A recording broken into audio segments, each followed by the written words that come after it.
వివాహము అన్ని విషయంలో ఘనమైనది. Marriage is honourable in all part 4. So వివాహంలో దేవుడు ఏం చెప్పాడు? కరుణ, కృప, దయ వీటిని ధరించుకోండి. ఒకరికొకరు క్షమించుకోండి. దేవుడు మిమ్మల్ని అందరినీ క్షమించిన ప్రకారం మీరు కూడా క్షమించుకోండి. దేవుడు ఒక్కడే, తండ్రి ఒక్కడే, బాప్తిజం ఒకటే. కాబట్టి మీరు అందరూ కూడా దేవుడి దగ్గరకు వచ్చిన వాళ్ళే. తల్లి అయినా, తండ్రి అయినా, భార్య అయినా, పిల్లలైనా, ఎవరైనా కూడా దేవుడి దగ్గర నుంచి వచ్చిన వాళ్ళే అని దేవుడు చెప్తున్నాడు. సో వాక్యానుసారంగా దేవుడు అందరితో మాట్లాడుతున్నాడు, అందరినీ కూడా ముడుతున్నాడు, స్వస్థతపడుతున్నాడు. కాబట్టి అన్ని విషయములలో వివాహము ఘనమైనది. సో అది ఘనముగా చేసుకోవాలా వద్దన్నది మన చేతిలోనే ఉంటుంది. కాబట్టి చూద్దాము వాక్యం ద్వారా దేవుడు ఏం మాట్లాడబోతున్నాడు. ఇది హైరార్కీ, దేవుడి చిత్త ప్రకారము ఈ హైరార్కీ. సో ఫస్ట్ ప్రధానంగా తండ్రి అయిన దేవుడు మొట్టమొదటి స్థానము, రెండో స్థానము హస్బెండ్, మూడో స్థానం వైఫ్, నాలుగో స్థానం చిల్డ్రన్స్. ఈ హైరార్కీలో ఉండాలి. బైబిల్ ప్రకారం అయితే ఇలా ఉండాలి. ఇప్పుడు వైఫ్ని లీడ్ చేసేది హస్బెండ్, సో హస్బెండ్ని లీడ్ చేసేది క్రైస్ట్. సో అందరూ కూడా ఒక చెట్టు కింద, ఒక గొడుగు కింద, ఒక పక్షుల్లాగా, మనుషుల్లాగా నిలబడుతూ ఉండాలని దేవుడు కోరుకుంటున్నాడు. చూద్దాం. కొలసీలకు రాసిన 3వ అధ్యాయం 12వ వచనం. కాగా దేవుని చేత ఏర్పరచబడిన వారును, సో మనందరం కూడా దేవుడి చేత ఏర్పరచబడ్డ వాళ్ళమే. కాబట్టి పరిశుద్ధులను, ప్రియులైన వారికి తగినట్లుగా మీరు జాలిగల మనస్సుని, దయాలుత్వమును, వినయమును, సాత్వికమును, దీర్ఘశాంతమును ధరించుకోండి. సో మ్యారేజ్ లైఫ్లో సాత్వికం ఉండమంటున్నాడు, దీర్ఘశాంతం ఉండమంటున్నాడు. గొడవలు పెట్టుకోవడం, కొట్లాడడం, తిట్టుకోవడం, తన్నుకోవడం, గుద్దుకోవడం ఇవన్నీ చేయొద్దు అంటున్నాడు. ఎందుకంటే ఈ భర్త దేవుడి దగ్గర నుంచి వచ్చిందే, భార్య దేవుడి దగ్గరకు వచ్చిందే. ఒకవేళ భర్తను హింసిస్తున్నావు, భర్తను తిడుతున్నావు, లేకపోతే భార్యని హింసిస్తున్నావు, సో తండ్రి అయిన దేవుణ్ణి తిట్టినట్టే. ఎందుకంటే అందరూ దేవుడి పిల్లలే. కాబట్టి అందుకే ఈ మ్యారేజ్ లైఫ్లో జాలిగల మనస్సు, ఒకరి మీద ఒకరు జాలిపడడం, దయాలత్వం, ఒకరు కష్టం ఉంటే ఒకరు ఓదార్చడం, ఒకరు బాధలో ఉంటే ఒకరు ఓదార్చడం, సో కష్ట సుఖాలలో, బాధల్లో పాలు పంచుకోవడం అని చెప్తున్నారు. వినయము, సాత్వికము, దీర్ఘశాంతము ధరించుకోండి అంటున్నాడు. కానీ కోపము, క్రోధము, అల్లర్లు ఇవన్నీ కూడా మానుకోండి మ్యారేజ్ లైఫ్లో అని చెప్తున్నాడు దేవుడు. ఎవడైనాను తనకు హాని చేసినని ఒకడనుకొనిన ఎడల ఒకనికొకడు సహించుచు ఒకనికొకడు క్షమించుడి. ప్రభువు మిమ్మును క్షమించలాగున మీరును క్షమించుడి. అవును, కొన్ని సందర్భాల్లో భార్య తప్పు చేయొచ్చు, క్షమించమంటున్నాడు దేవుడు. భర్త తప్పు చేయటం ఆ చిన్న చిన్న తప్పులే, పొరపాట్లే. ఇప్పుడు చాలామంది కూడా చిన్న చిన్న పొరపాట్లకు, చిన్న చిన్న తప్పులకు కూడా డైవర్స్ దాకా వెళ్ళిపోవడం, గొడవలు పెట్టుకోవడం, చిన్న మిస్టేక్ కూడా గొడవలు పెట్టుకోవడం, చిన్న మిస్టేక్ కూడా గొడవలు పడి ఎక్కడికో వెళ్ళడం, 4 వీధుల్లోకి మన యొక్క కుటుంబాన్ని బయటికి లాక్కోవడం మనం చేస్తున్నారు. కాబట్టి ఒకరికొకరు క్షమించుకోండి. ప్రభువు ఎలాగో మిమ్మల్ని క్షమించలాగా అలాగా మీరు కూడా క్షమించుడి. ఇప్పుడు దేవుడు మనల్ని క్షమించాలంటే ఫస్ట్ మన ఇంట్లో వాళ్ళని మనం క్షమించేసి వదిలేసేయాలి. అప్పుడు దేవుడు క్షమిస్తాడు. సో చాలామంది ఈ వైఫ్ అండ్ హస్బెండ్ విషయాలలో ఎక్కువగా క్షమించలేని గుణము ఉండడము, లేకపోతే ఇద్దరు గొడవలు పడడము, ఎక్కువగా తిట్లుకోవడము, ఎక్కువగా 20 సంవత్సరాల క్రితం జరిగింది, 10 సంవత్సరాల క్రితం జరిగిన విషయాలు గుర్తు చేసుకొని తిట్టుకోవడం. సో ఇవన్నీ వల్ల మనసులో అశాంతి పోతుంది, దీర్ఘశాంతం అనేది ఉండదు. మ్యారేజ్ లైఫ్లో క్షమించే గుణం ఉండాలంటున్నాడు. సో ఇది ఇంపార్టెంట్. సో క్షమించలేకపోతున్నావు అంటే సో అక్కడ ఇంకా డిస్టర్బెన్సెస్ ఎక్కువ అవుతుంటా ఉంటాయి. ఆ డిస్టర్బెన్సెస్ వల్ల ఒకరి మీద ఒకరు అరుచుకోవడం, సో అది దేవుడి చిత్తం కాదు. ఒకటి గుర్తుపెట్టుకోండి, ఎక్కడిదక్కడనే వదిలేయాలి. ఏ రోజు గొడవ ఆ రోజుకే వదిలేయాలి. నెక్స్ట్ డేకి క్యారీ ఫార్వర్డ్ చేయకూడదు. ఎందుకంటే మన దేవుడు మన అందరినీ కూడా పరిశుద్ధులుగా ఉండడానికి పిలిచాడు, పవిత్రులుగా ఉంచడానికి పిలిచాడు. సో మన దగ్గర నుంచి, దేవుడి దగ్గర నుంచి క్షమాపణ పొందుకోవాలంటే, ఇంట్లో శాంతి సమాధానం ఉండాలంటే క్షమించే గుణము కంపల్సరీ ఉండాలి, తప్పనిసరిగా ఉండాలని దేవుడు కోరుకుంటున్నాడు. సో కాబట్టి ఒకరికొకరు క్షమించుకోండి, ఒకరికొకరు తిట్టుకోకండి. సో ఒకరు తప్పు చేస్తే ఒకరు ఓర్చుకోండి, ఇంకొకరు తప్పు చేస్తే ఇంకొకరు ఓర్చుకోండి. సో అప్పుడు దేవుడికి ఇష్టమైన కుటుంబం అది. అలాంటి కుటుంబాన్ని దేవుడు ఆశీర్వదిస్తాడు. ఆశీర్వాదం అనగానే అన్ని రకాలుగా ఆశీర్వాదం, దీర్ఘశాంతము. చాలామందికి మ్యారేజ్ అయిన తర్వాత తృప్తి ఉండదు, మ్యారేజ్ అయిన తర్వాత సంతోషం ఉండదు, ఆనందం ఉండదు. సో అది ఉండాలి అంటే ఇవన్నీ మనం చేసుకున్నదే. సో తర్వాత మనం లాస్ట్కి దేవుణ్ణే బ్లేమ్ చేస్తాము. సో మన మైండ్ సెట్లోనే ఉంటుంది. నువ్వు ఎలా హ్యాండిల్ చేయాలి, ఎలా హ్యాండిల్ చేయొద్దు అనేది మన మైండ్ సెట్లోనే ఉంటుంది. కానీ దేవుడు ది బెస్టే ఇస్తాడు ఎప్పుడైనా కూడా. కానీ మనము లోకాశలకు వెళ్ళి మనము వాళ్ళను వీళ్ళను కంపేర్ చేసుకొని వాళ్ళు ఇంత సంపాదించారు, నువ్వు ఇంత సంపాదించు, లేకపోతే వాళ్ళు వాళ్ళు వాళ్ళు ఎక్కువగా ఎదుగుతున్నారు, నువ్వు ఎక్కువగా ఎదుగు. సో అలా ఉండకూడదు, ఎప్పుడైనా కూడా పోటీ ఉండకూడదు, వేరే కుటుంబంతో పోటీ ఉండకూడదు మ్యారేజ్ లైఫ్లో. సో ఎవరి సామర్థ్యం వాళ్ళదే, ఎవరి శక్తి వాళ్ళదే, దేవుడు వాళ్ళ శక్తి కొలది వాళ్ళకి ఇస్తాడు. So end of the day marriage లైఫ్లో ధనమా, ప్రాపర్టీసా, బంగారమా, పట్టు చీరల ఇది కాదు. మ్యారేజ్ లైఫ్లో సుఖం ఉందా, సంతోషం ఉందా, ఇది కావాలి దేవుడు అదే చూస్తాడు. కాబట్టి మ్యారేజ్ లైఫ్ అంతా కూడా నువ్వు కొట్టుకోవడం, తిట్టుకోవడం, దేవుడి దగ్గరికి వెళ్ళి ప్రార్థించడం, అవి సమాధానాలు రావు. కొన్ని కొన్ని ప్రార్థనలకు జవాబులు రాకపోవడానికి కారణము ఈ గొడవలు, కొట్లాటల వల్లే. అందుకే దీర్ఘశాంతం అనే వస్త్రాన్ని ధరించుకోండి అని అంటున్నాడు దేవుడు. సో కొలసీలకు రాసిన 3:14 వీటన్నింటిపైన పరిపూర్ణతకు అనుబంధమైన ప్రేమను ధరించుకొనుడి. క్రీస్తు అనుగ్రహించిన సమాధానము మీ హృదయంలో ఏలుచుండనీయుడి. సో దేవుడు అందరికీ సమాధానం ఇచ్చాడు, సాక్ష్యం ఇచ్చాడు, అందరిలో కూడా ప్రేమ, శాంతి గుణం ఇచ్చాడు. సో మ్యారేజ్ లైఫ్లో ఆ ప్రేమ అనే వస్త్రాన్ని ధరించుకోండి అంటున్నాడు. క్రీస్తు అనుగ్రహించిన సమాధానము మీ హృదయంలో ఏలుచుండనీయుడి. ఇందుకొరకే మీరొక్క శరీరముగా పిలువబడితిరి.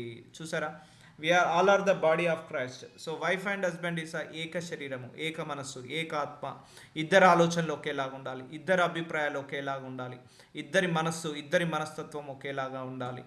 సో అప్పుడు దేవుడు ఏక శరీరముగా పిలువబడితిరి మరియు కృతజ్ఞతులై ఉండుడి. సో ఒకరంటే ఒకరు రెస్పెక్ట్తో ఉండండి, కృతజ్ఞత కలిగి ఉండండి. ఒకరు నువ్వు ఈ తప్పు చేసావు, నేను ఈ తప్పు చేశాను, నువ్వు ఆ తప్పు చేసావు, నువ్వు ఈ తప్పు చేసావు, నువ్వు ఈ పొరపాటు చేసావు, అలా ఒకరికొకరు తిట్టుకోకుండా ఒకరికొకరు కృతజ్ఞత కలిగి ఉండండి. ఏక శరీరం, ఏక మనసులాగా ఉండండి. మీ హృదయంలో దేవుడి యొక్క సమాధానమును అనుగ్రహించనివ్వండి. సో మనము మార్నింగ్ ఇప్పుడు ఒకటే చెప్తున్నాను, భార్య అయినా భర్త అయినా ఇద్దరు దేవుడి పిల్లలే.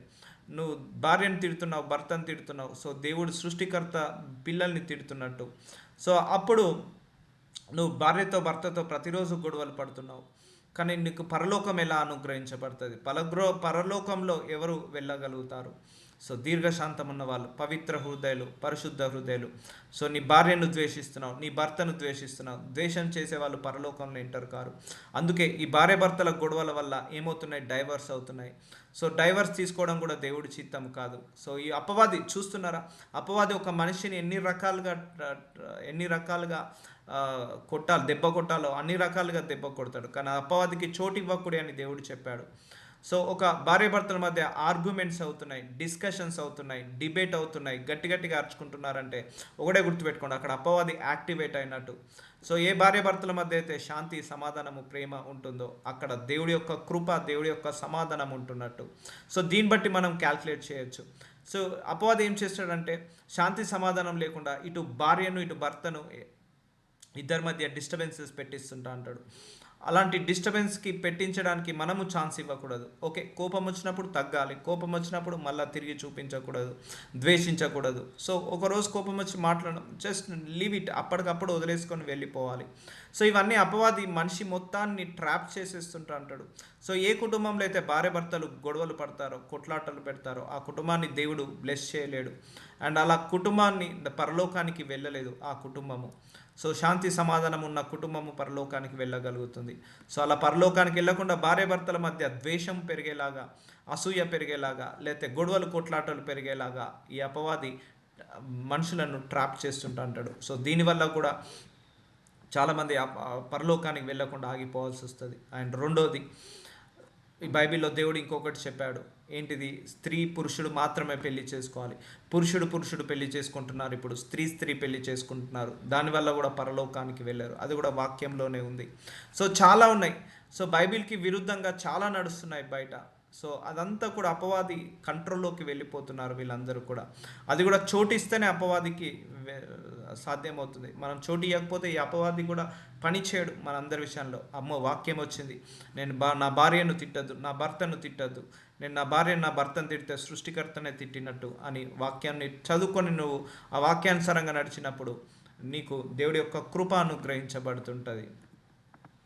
సో కొలసీలకు రాసిన 3:16 సంగీతములతోనూ కీర్తనలతోనూ. సో ఇంట్లో ఫ్యామిలీ ప్రేయర్స్ ఉండాలి, వర్షిప్ ఉండాలి, కీర్తనలతోనూ ఆత్మ సంబంధమైన పద్యములతోనూ సో ఇంట్లో ఫ్యామిలీ ప్రేయర్ కంపల్సరీ ఉండాలి. సో ఫ్యామిలీ వర్షిప్ ఉండాలి, ఫ్యామిలీ ప్రేయర్ ఉండాలి, వర్డ్ ఆఫ్ గాడ్ వినాలి అందరూ కూడా. సో అందరు కలిసి సంఘానికి వెళ్ళాలి, ఒకరికొకడు బోధించుచు బుద్ధి చెప్పుచు కృపా సహితంగా మీ హృదయంలో దేవుని గూర్చి గానము చేయొచ్చు, సమస్త విధములైన జ్ఞానంతో క్రీస్తు వాక్యము మీలో సమృద్ధిగా నివసింపనీయుడి. సో కుటుంబం ఎలా ఉండాలంటే వాళ్ళు చెప్పినట్టు, పురాణాల వాళ్ళు చెప్పినట్టు, పాత పద్ధతులు చెప్పినట్టు కాకుండా దేవుడి వాక్యం ఎలా చెప్పిందో ఆ ప్రకారంగా కుటుంబం కట్టబడాలి. అంటే ఇక్కడ ఏంటిది, క్రీస్తు వాక్యము మీలో సమృద్ధిగా నివసింపనీయుడి. క్రీస్తు వాక్యానుసారంగా కుటుంబము కట్టబడాలి. కుటుంబం ఎలా ఉండాలట, వాక్యానుసారంగా ఉండాలి. కుటుంబంలో ఏముండాలట, సంగీతములతోనూ కీర్తనలతో వర్షిప్ ఉండాలి, ప్రేజ్ ఉండాలి, చర్చ్కి వెళ్ళాలి కుటుంబ సమేతంగా. సో హృదయంలో దేవుని గురించి గానము చేయొచ్చు, క్రీస్తు వాక్యం మీలో సమృద్ధిగా నివసింపనుడి. సో వాక్యానుసారమైన కుటుంబము ఉండాలి. ఇప్పుడు పిల్లలైనా వాక్యానుసారంగా పెంచాలి, భర్తను వాక్యానుసారంగా, భార్యను వాక్యానుసారంగా డీల్ చేయాలి. సో వాక్యానుసారంగా నడచాలి. అందుకే కుటుంబంలో అందరూ కూడా వాక్యంలో ఎదగాలి. సో వాక్యంలో ఎదిగినప్పుడు శోధనలు తక్కువ అవుతాయి. ఇప్పుడు భర్త వాక్యంలో ఎదిగాడు, భార్య ఎదగలేదు, సో భార్య నుంచి శోధనలు వస్తాయి. సో భార్య వాక్యంలో ఎదిగింది, భర్త ఎదగలేడు, భర్త నుంచి శోధనలు వస్తాయి.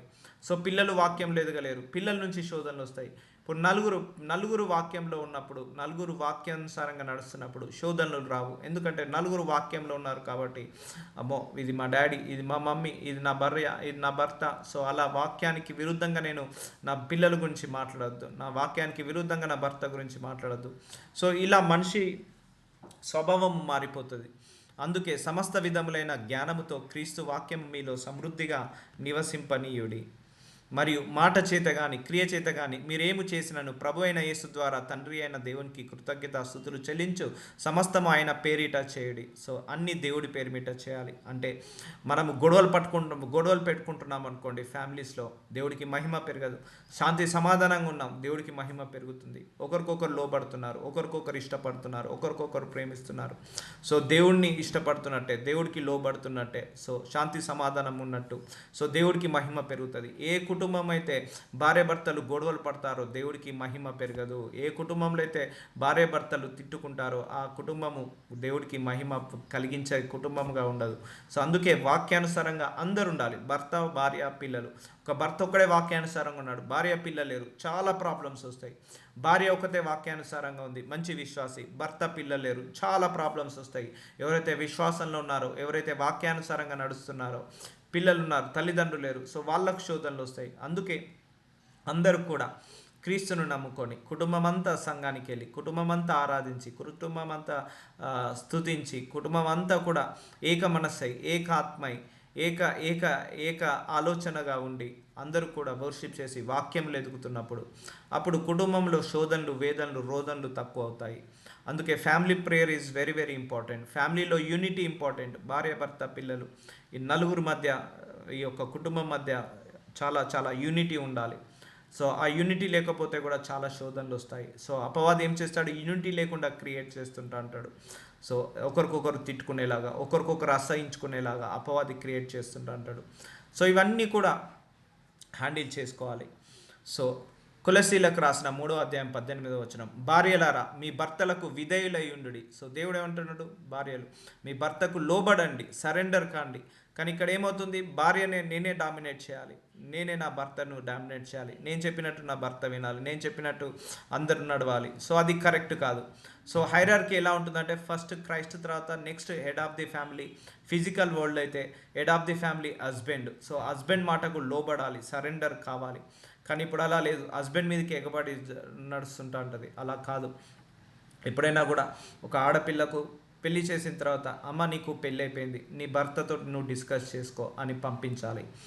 అలాగే ఒక అబ్బాయికి కూడా పెళ్లి చేసిన తర్వాత కూడా తల్లిదండ్రులు, అయ్యా నీకు పెళ్ళయింది, ఏదున్నా నీ భార్యతోటి, నీ భర్తతో డిస్కస్ చేసుకోండి. అంటే ఒకరి మీద ఒకరు ఆధారపడేలాగా, ఒకరికొకరు లోబడేలాగా మనం క్రియేట్ చేయాలి, ఆ అట్మాస్ఫియర్ క్రియేట్ చేయాలి. ఇప్పుడు ఆడపిల్ల పెళ్ళి కాగానే నీకు భర్త అన్నీ నువ్వే, ఏదున్నా కూడా ఆయనతో షేర్ చేసుకోవాలి, ఏదున్నా కూడా ఆయనను అడిగి కొనిచ్చుకో, లేకపోతే ఏదున్నా కూడా ఒకరికొకరు కష్టంలో సుఖంలో తోడుగా ఉండండి అని, కుడి చేతికి ఎడమ చేయలాగా తోడు, ఎడమ చేతికి కుడి చేయలాగా తోడు, అలా కలిసిమెలిసి ఉండండి అని మనం చెప్పాలి. అంతేకాని ఇన్వాల్వ్ కాకూడదు. ఎందుకంటే ఆ భార్యకు దేవుడు ఏం చెప్పాడు, head of the family husband.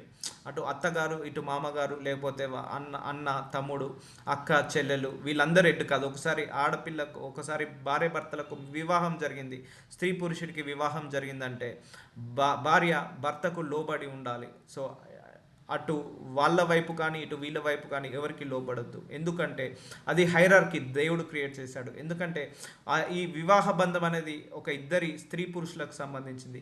ఒకసారి పెళ్లి కాగానే వాళ్ళు సపరేట్ అయిపోతారు, ఈ వరల్డ్ నుంచి సపరేట్ అయిపోయి కొత్త జీవితం వాళ్ళ ద్వారా దేవుడు స్టార్ట్ చేపిస్తాడు. కాబట్టి ఇప్పుడు ఒకళ్ళ అబ్బాయి పెళ్ళైంది, సో ఏమన్నా వచ్చి పేరెంట్స్ దగ్గర డిస్కస్ చేసావు, ఫస్ట్ నీ వైఫ్కి డిస్కస్ చేయి. ఎందుకంటే వాళ్ళ మీద డిపెండ్ అయ్యేలాగా, వాళ్ళ ఒకరికొకరి మీద రిలేషన్ పెరిగేలాగా చేయాలి.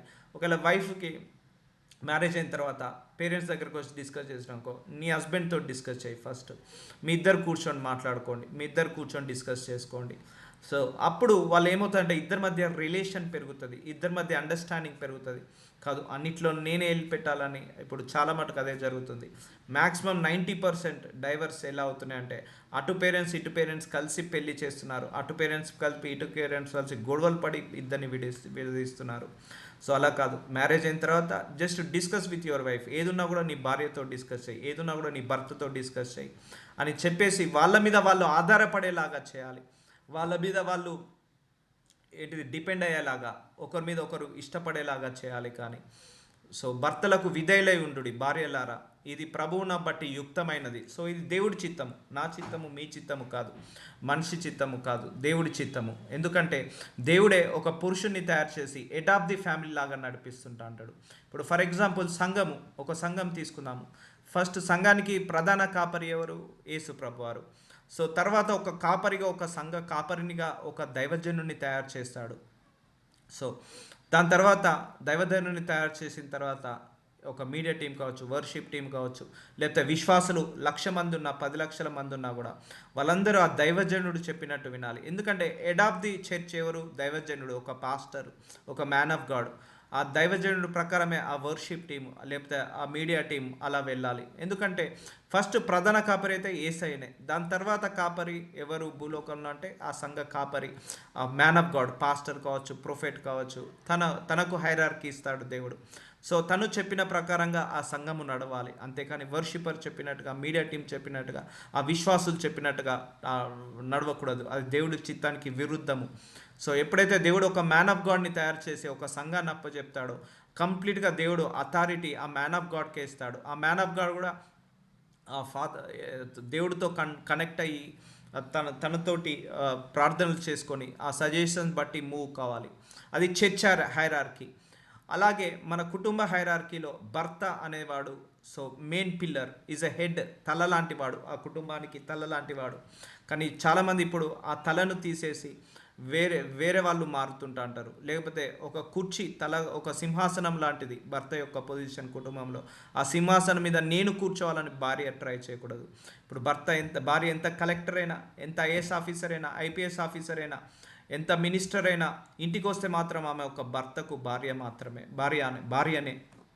సో ఇంట్లో కూడా కలెక్టర్ లాగా బిహేవ్ చేయొద్దు, ఇంట్లో కూడా ఎమ్మెల్యే ఎంపీ లాగా బిహేవ్ చేయొద్దు. ఎందుకంటే కలెక్టర్ అది బయట పొజిషన్, లోపల పొజిషన్ కాదు. అందుకే పర్సనల్ లైఫ్, ప్రొఫెషనల్ లైఫ్ ఎప్పుడు మిక్స్ చేయొద్దు. అలాగే భర్త కూడా ఒక గెస్టెడ్ ఆఫీసర్, ఇంటికి వస్తే మాత్రం ఒక భార్యకు భర్త, ఒక పిల్లలకు తండ్రి. సో ఎవరు ఎలా ఏ చేయాలో, ఎక్కడ చేయాలో అలాగే చేయాలి. సో ఇక్కడదక్కడ కలపకూడదు. అందుకే భార్యలారా మీ భర్తలకు విధేయులై ఉండుడి. సో ఏదున్నా కూడా భార్యలు భర్తతో మాట్లాడి డిస్కస్ చేయాలి. Instead of reaching to their పేరెంట్స్కి కావచ్చు, అక్క చెల్లెళ్ళకు కావచ్చు, అన్నదమ్ములకు కావచ్చు, వీళ్ళకంటే ముందు ఫస్ట్ భార్య భర్తకు చెప్పుకోవాలి ఏదైనా కూడా. సో భర్త డిసిషన్ తోటి నడవాలి. ఇది ప్రభువుని బట్టి యుక్తమైనది, దేవుడి చిత్తానికి అది యుక్తమైనదట. భర్తలారా మీ భార్యలను ప్రేమించుడి, వారిని నిష్ఠూర పెట్టకుడి.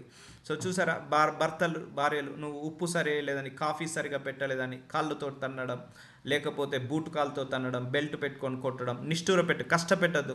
ఇప్పుడు పెళ్ళప్పుడు ఏదైనా ఒక ఇన్సిడెంట్ జరిగిందనుకో, 20 సంవత్సరాలైనా కూడా పెళ్ళప్పుడు మీ పేరెంట్స్ ఇలా చేశారు, పెళ్ళప్పుడు వాళ్ళు ఇలా చేశారు, పెళ్ళప్పుడు వీళ్ళు ఇలా చేశారు, పెళ్ళప్పుడు నువ్వు ఇలా చేసావు అని 10 ఇయర్స్ 20 ఇయర్స్ అయినా కూడా ఆ ఒక్క పాయింట్ పట్టుకొని తిట్టడం, ఒక్క పాయింట్ పెట్టుకొని ఆ ఒక్క పాయింట్ మీదనే 20 సంవత్సరాలు తిట్టడము, ఇవన్నీ చేయకూడదు. నిష్ఠూర పెట్టకూడదు, కష్టపెట్టకండి.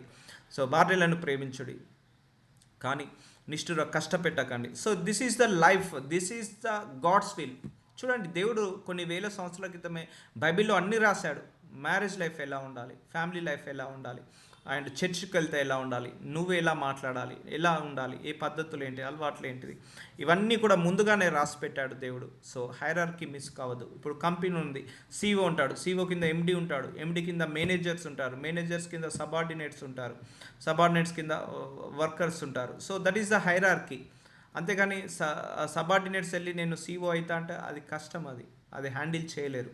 అందుకే భార్య ప్లేస్ భార్యకే ఉండాలి, భర్త ప్లేస్ భర్తకే ఉండాలి. సో కాబట్టి ఎవరి ప్లేస్ వాళ్ళకే ఉండాలి. అండ్ వీళ్ళందరూ కూడా దేవుడికి ఫస్ట్ ప్లేస్ ఇవ్వాలి. ఇప్పుడు భార్య ఫస్ట్ ప్లేస్ భర్త కంటే ముందు దేవుడికి ఇవ్వాలి, తర్వాత భర్తకి ఇవ్వాలి. భర్త ఫస్ట్ ప్లేస్ భార్య కంటే ముందు దేవుడికి ఇవ్వాలి, తర్వాత భార్యకి ఇవ్వాలి. సో అది హైరార్కీ దేవుడు కోరుకుంటున్నాడు. కానీ ఇప్పుడు ఈ లోకంలో ఎలా అయింది, కంప్లీట్ ఆపోజిట్. జంపిల్ అటు నుంచి ఇటు, ఇటు నుంచి అటు, వాళ్ళు వస్తున్నారు వీళ్ళు వస్తున్నారు, మ్యారేజ్ లైఫ్లో వాళ్ళు ఇన్వాల్వ్ కావడం, వీళ్ళు ఇన్వాల్వ్ కావడం, గొడవలు పెట్టించడం. సో ఇవన్నీ కూడా జరుగుతున్నాయి. సో అందుకే భార్యలు భర్తలకు విధేయులై ఉండాలి, భర్తలు భార్యలను నిష్ఠుర పెట్టకండి. కొలస్సీలకు రాసిన 3వ అధ్యాయం 20 పిల్లలారా, అన్ని విషయములలో మీ తల్లిదండ్రుల మాట వినుడి, ఇది ప్రభువునకు బట్టి మెచ్చుతగినది. తండ్రులారా, మీ పిల్లలను మనసు కృంగనట్లు వారికి కోపం పుట్టింపకుడి. సో తండ్రులు పిల్లల్ని ఎట్లా పడితే అలా హ్యాండిల్ చేయొద్దు. సో గాడ్ ఏమంటున్నాడు, మనసుని కృంగనట్లు వారికి కోపం పుట్టింపకుడి. సో కృంగిపోయేలాగా కొంతమంది పిల్లల్ని కూడా చదవకపోతే ఎలా పడితే అలా కొట్టడం, ఎలా పడితే అలా హ్యాండిల్ చేయడం. సో కొంతమంది అంటారు పిల్లల్ని కూడా, నువ్వెందుకు పుట్టావు, నువ్వు పుట్టకపోతే బాగుండేది కన్న తర్వాత. సో ఇవన్నీ కూడా శాపాలు పెట్టద్దు పిల్లల్ని ఎప్పుడు కూడా. ఇవన్నీ కూడా ఫ్యామిలీ లైఫ్లో యూనిటీ ఉండాలని చెప్తున్నాడు. దాసులారా, మనుషులను సంతోషపెట్టు వారనేట్టు కంటికి కనబడవాలని కాక ప్రభువునకు భయపడుచు, చూసారా, ప్రభువునకు భయపడుచు శుద్ధాంకరణం గలవారాయే శరీరమును బట్టి మీ యజమానులైన వారికి అన్ని విషయంలో విధేయులై ఉండుడి. సో మనకు దేవుడు కొన్ని కంపెనీస్లో యజమాని పెడతాడు. సో ఆ యజమానికి ఇవ్వాల్సిన రెస్పెక్ట్ మనం ఇవ్వాలి. ఇప్పుడు కుటుంబానికి యజమాని ఎవరు, భర్త. సంఘానికి యజమాని ఎవరు, కాపరి, మ్యాన్ ఆఫ్ గాడ్, పాస్టర్. అలాగే మన కంపెనీలో యజమాని ఎవరు, మన మేనేజరు. సో అందరికీ అంటే మన పై అధికారి ఎవరున్నా కూడా వాళ్ళకు లోబడండి అని, అన్ని విషయంలో విధేయులై ఉండండి అంటున్నాడు. సో కానీ మనము భర్త లేనప్పుడు భార్యను, భార్య లేనప్పుడు భర్త, 10 మంది గురించి ఒకటే గుర్తుపెట్టుకోండి, అందరూ దేవుడి పిల్లలే. మీ భర్త గురించి కానీ మీ భార్య గురించి కానీ పని మనిషి దగ్గర మాట్లాడడం, లేకపోతే చుట్టాల దగ్గర మాట్లాడడం, లేకపోతే ఆఫీస్ కొలీగ్స్ దగ్గర మాట్లాడడం చేయొద్దు. అది దేవుడి దృష్టికి అసహ్యము. అలాగే పిల్లల గురించి కూడా ఇంకొకరి దగ్గర చెడుగా మాట్లాడొద్దు. ఫోన్లు చేసి మీ పిల్లల గురించి ఎప్పుడు కూడా నెగిటివ్గా మాట్లాడొద్దు. వాళ్ళ స్కూల్ టీచర్ దగ్గరైనా, లేకపోతే ఇంటి పక్కన వాళ్ళైనా, ఇంటి ముందటి వాళ్ళైనా కూడా తప్పు చేస్తే నువ్వు సరిదిద్దాలి, అది మన బాధ్యత. పిల్లలు తప్పు చేస్తే సరిదిద్దడం మన బాధ్యత. అంతేకాని 10 మందికి ఫోన్లు చేసి చెప్పడం వల్ల, పిల్లల గురించి నెగిటివ్గా మాట్లాడడం వల్ల అది మన పరువు అయిపోతుంది. అది దేవుడి దృష్టికి కరెక్ట్ కాదు. అందుకే దేవుడు ఏమన్నాడు, నీ పొరుగువాన్ని చాటుగా నువ్వు దూషించినా కూడా నాకు అది అసహ్యమే అంటాడు దేవుడు. అంటే నీ భర్త ఆఫీస్ పోగానే ఫోన్ చేసేసి నీ తల్లిగారు వాళ్ళకో, లేకపోతే నీ ఇంటి పక్క వాళ్ళకో, లేకపోతే ఇంటికి వచ్చిన పని మనిషి దగ్గరనో నీ భర్త గురించి నెగిటివ్గా ఎప్పుడు మాట్లాడదు. నీ భార్య గురించి కూడా ఆఫీస్కి వెళ్ళాక కొలీగ్స్ గురించి కావచ్చు, లేకపోతే వాళ్ళ పేరెంట్స్ దగ్గర కావచ్చు, ఎప్పుడు కూడా మాట్లాడద్దు. సో అందరూ దేవుడు పిల్లలే. అండ్ ఒకరి గురించి ఒకరు లేనప్పుడు నెగిటివ్గా మాట్లాడదు. తప్పు చేస్తే ముఖం మీదనే ఖండించాలి, తప్పు లేదు అది. కానీ చాటుగా దూషించడం నాకు అసహ్యం అంటున్నాడు దేవుడు. సో పిల్లల గురించి కూడా, మన పిల్లల గురించి కూడా ఎప్పుడు ఒకరి దగ్గర నెగిటివ్గా మాట్లాడద్దు. సో ఏదున్నా కూడా మనము దేవుడికి ప్రార్థన చేసి వదిలేయాలి. అంతేకాని పిల్లల గురించి కూడా నెగిటివ్గా మాట్లాడడం. నేను చూశాను చాలామంది పిల్లల్ని కూడా ఫోన్లు చేసి వీళ్ళ దగ్గర స్కూల్ టీచర్స్ దగ్గర నెగిటివ్గా మాట్లాడడం. సో అలా మాట్లాడి వాళ్ళ మైండ్లో కూడా నెగిటివిటీ స్టార్ట్ అయిపోయి అలాగే విరుద్ధంగా మారుతుంటా అంటారు. So never speak about your kids negatively in front of others. ఇతరుల ముందు నీ పిల్లల గురించి కావచ్చు, నీ భార్య గురించి కావచ్చు, నీ భర్త గురించి కావచ్చు తిట్టకూడదు. ఇంకొకటి, భర్త తప్పు చేస్తే, భార్య తప్పు చేస్తే ఇద్దరి మధ్యలోనే ఉండాలి సామరస్యంగా.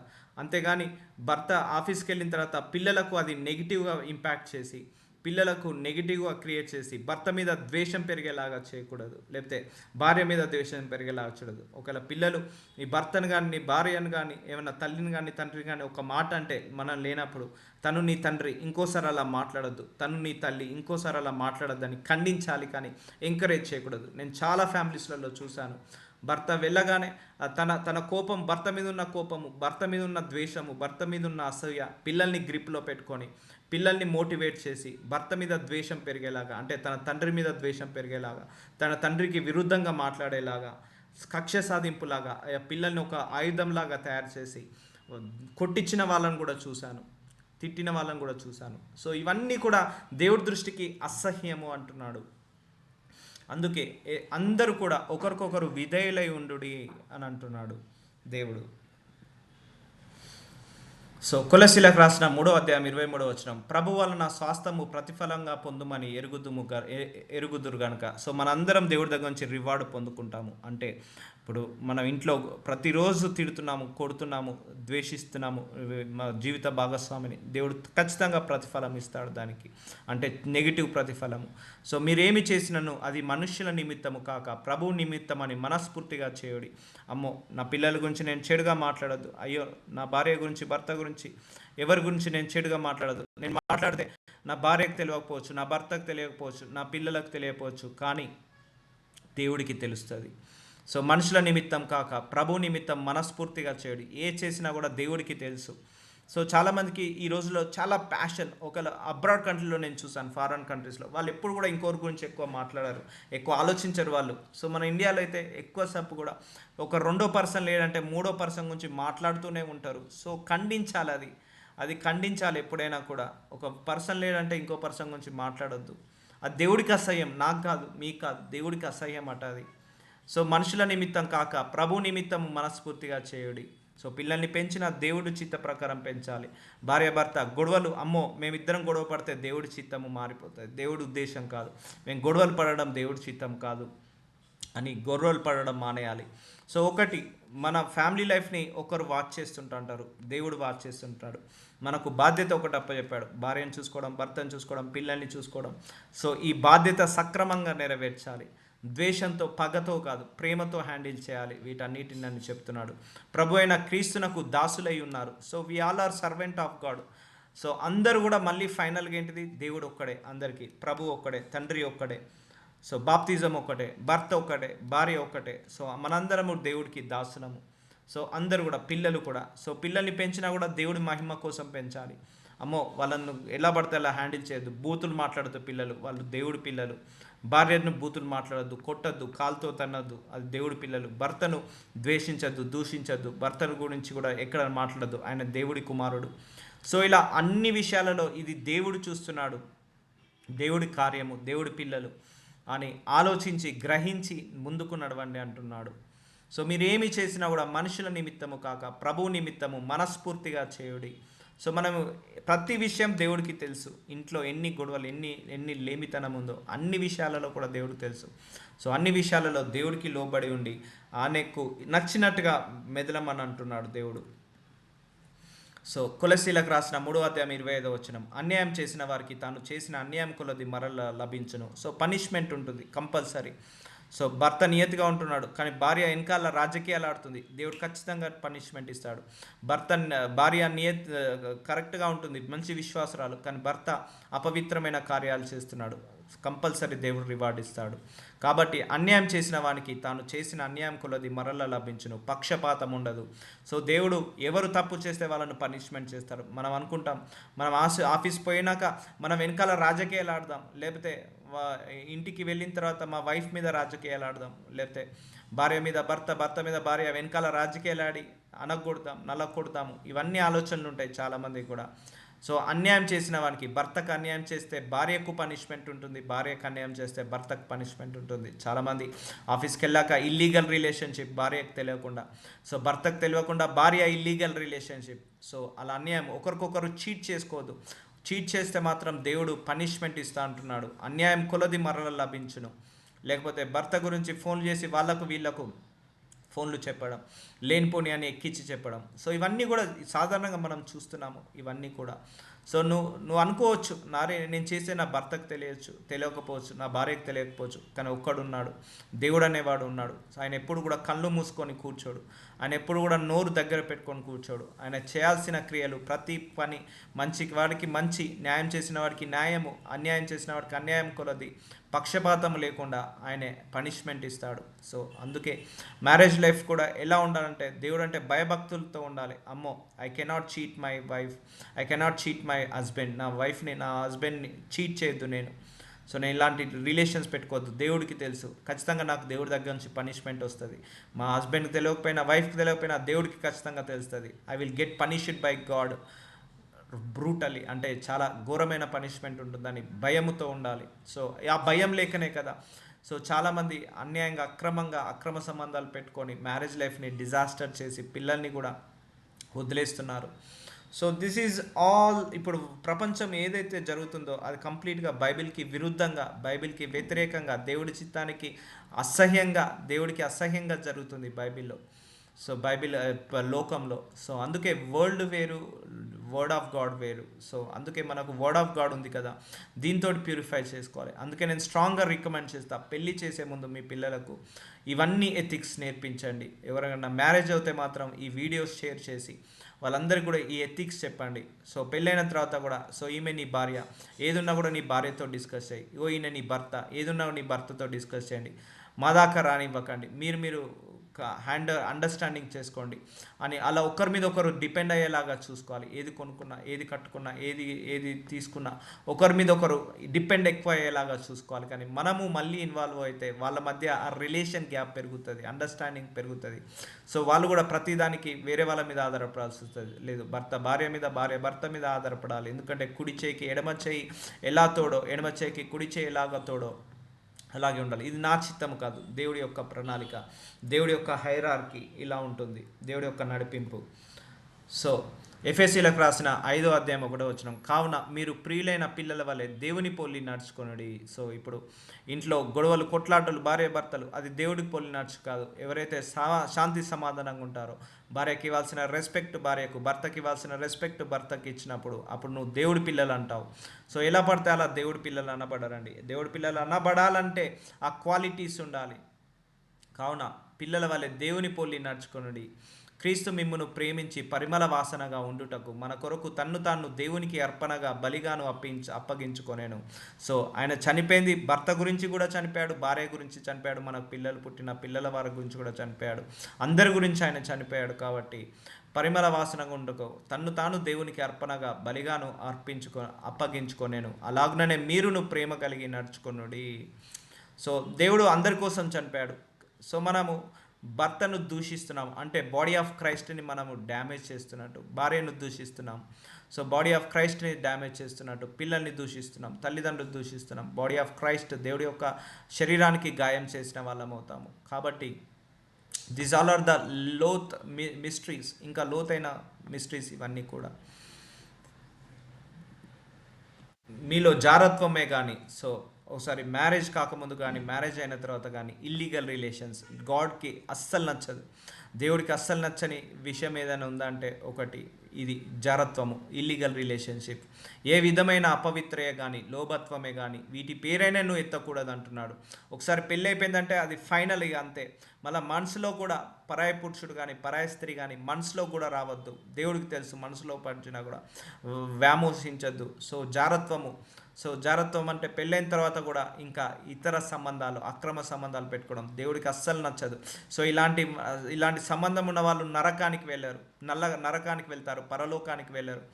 అందుకే పరలోకానికి వెళ్ళొద్దనే అపవాది ఏం చేస్తున్నాడంటే వీళ్ళందరినీ కూడా భార్య భర్తల మధ్య గొడవ పెట్టించేసి, భార్య అంటే భర్త అసహ్యమయ్యేలాగా, భర్త అంటే భార్యకు అసహ్యమయ్యేలాగా చేసి వాళ్ళందరికీ కూడా ఇంకా వేరే ఇల్లీగల్ రిలేషన్షిప్స్కి మోటివేట్ చేసి అపవాది వాళ్ళందరూ డైవర్స్ తీసుకునేలాగా, ఇల్లీగల్ రిలేషన్స్ వెళ్ళి దేవుడితో డిస్కనెక్ట్ అయ్యేలాగా చేస్తున్నాడు.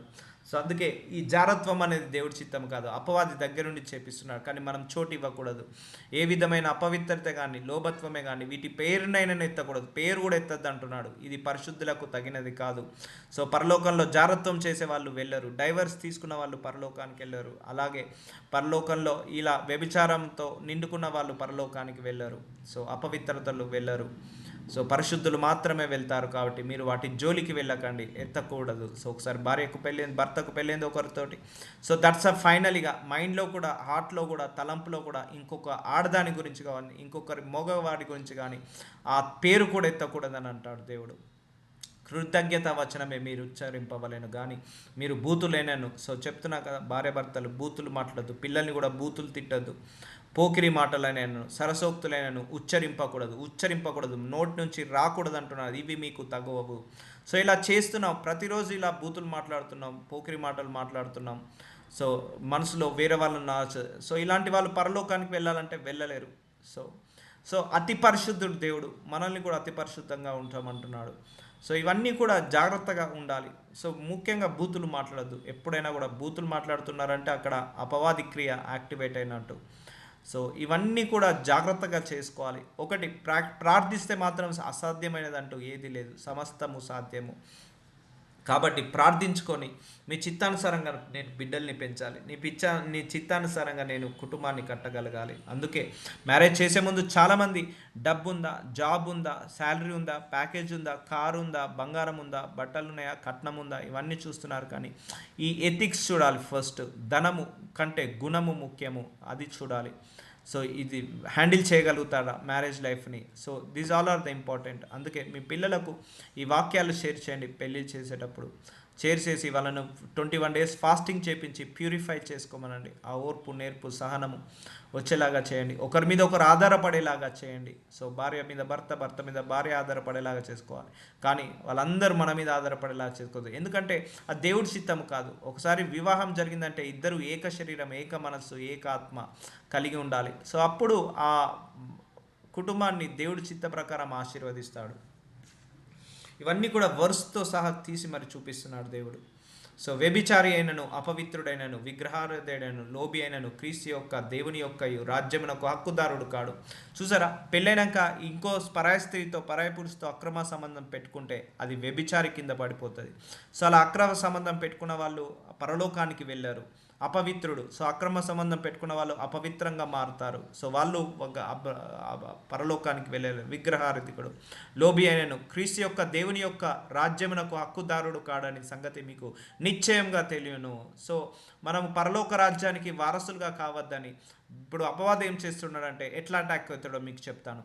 ఇద్దరి మధ్య భార్య భర్తలు డిస్టర్బెన్స్ క్రియేట్ చేస్తాడు. అది ఎవరో ఒకరి ద్వారా, వాళ్ళ పేరెంట్స్ ద్వారానో, వీళ్ళ పేరెంట్స్ ద్వారానో, ఇంటి వాళ్ళనో, ఇంటి ముందరి ద్వారానో, మీ భార్య ఎట్లా, మీ భర్త ఎట్లా అని లేనిపోని అన్నీ చెప్పేసి ఎగేసి ఆ ఇద్దరు కొట్టుకునేలాగా చేస్తారు. కొట్టుకునే తర్వాత డైవర్స్ చేసుకుంటారు. డైవర్స్ అయిన తర్వాత ఇంకొకరితో అక్రమ సంబంధము, లేకపోతే ఉన్నప్పుడే డైవర్స్ కాకముందుకే ఇంకొకరితో అక్రమ సంబంధం.